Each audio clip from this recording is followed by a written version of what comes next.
tranquillement. C'est vraiment à mettre entre des guillemets. En ce qui me concerne, alors, en ce qui me Ouais, concerne, ouais. j'ai vraiment eu l'impression de commencer mon année en février. Tu vois, déjà. Mais février, c'est pas le nouvel an chinois? C'est pas en février? Si, si, Voilà. c'était le Donc, premier d'ailleurs, je crois. Premier voilà. Donc, février. t'es raccord avec le nouvel an chinois. C'est ce que je me suis dit. Bah ouais, bah ouais. Et puis c'était l'année lunaire aussi qui a commencé ce jour-là.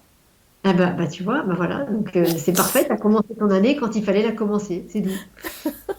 Tiens pas compte de notre calendrier à nous. Tu vois, Et non, voilà. T'as ton propre calendrier. C'est top. c'est génial.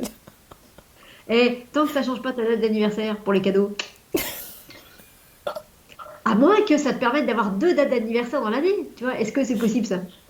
Ah, tout est possible. Ah, je peux le faire tous les jours hein, aussi. Hein. Ok. Bon, il y a moins de surprises tous les jours, tu vois, mais ok. Ok, c'est ça qui est important, tu vois, c'est les cadeaux à Noël et aux anniversaires, c'est ça. Le reste, c'est que des dates. Alors écoute, Exactement. la carte de l'amoureux, tu vois, donc c'est une carte en fait où il y a un personnage au milieu, et un personnage plutôt jeune, et puis à sa droite, il a une femme plutôt jeune, et à sa gauche, il a une femme âgée avec une couronne sur la tête. Et au-dessus de ce trio, il y a un angelot qui est là, qui a un arc et une flèche. Mais cet angelot, quand vous regarderez la carte, si vous l'avez sous les yeux, vous verrez qu'en fait, il y a une corde qui tient le... Enfin, il y a une corde, hein, comme sur tous les arcs. Sauf que la corde, elle est placée d'une manière qui fait que elle peut pas servir à... Normalement, avec la corde, on tend la flèche pour donner de la vitesse et une direction à la flèche. Là, vu comment la corde est fichue, c'est absolument impossible. La corde, elle sert à rien. Et en fait, ce petit ange là avec sa flèche, il est là pour dire que potentiellement, il pourrait influencer le trio là qui est là et qui se parle. Mais en vrai, comme sa flèche, il peut pas vraiment la diriger. En vrai, il est là au-dessus, euh, mais c'est pas lui qui va donner la réponse. Cette carte, on imagine que ce personnage central, donc ce jeune homme, il est dans une situation où il peut se passer différentes choses. Soit il est en train de présenter sa future dulcinée, sa future femme à sa mère à lui, soit c'est sa mère à lui qui lui dit mon fils, voilà la jeune femme que tu vas épouser, soit c'est la jeune femme qui présente peut-être son compagnon à sa mère à elle. En fait, en gros, on ne sait pas trop ce qui se passe entre ces trois personnages-là. Et donc toute la...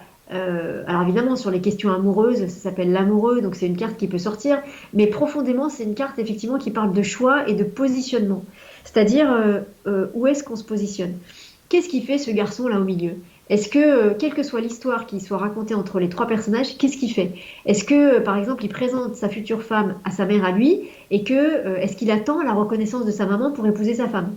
Ou est-ce que il va obéir à sa maman qui va lui dire, écoute, c'est cette jeune femme qu'on t'a destinée, tu vas l'épouser.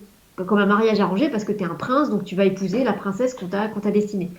En gros, cette carte, elle est en train de dire que, quelle que soit l'histoire qui se raconte, c'est au jeune homme de poser son choix en conscience et tout seul comme un grand, c'est-à-dire le petit angelot qui est là, ça peut le rassurer, hein, mais cet angelot, il peut pas il peut faire tomber la flèche, mais il peut pas vraiment viser. Donc du coup, c'est comme pour dire que euh, cet ange-là, c'est comme s'il était là pour nous dire, ben voilà, on est là, on est au-dessus, on a tous notre petit ange au-dessus de la tête, on peut vous guider, on peut vous envoyer des idées, des impulsions, mais on ne pourra pas faire le choix à votre place.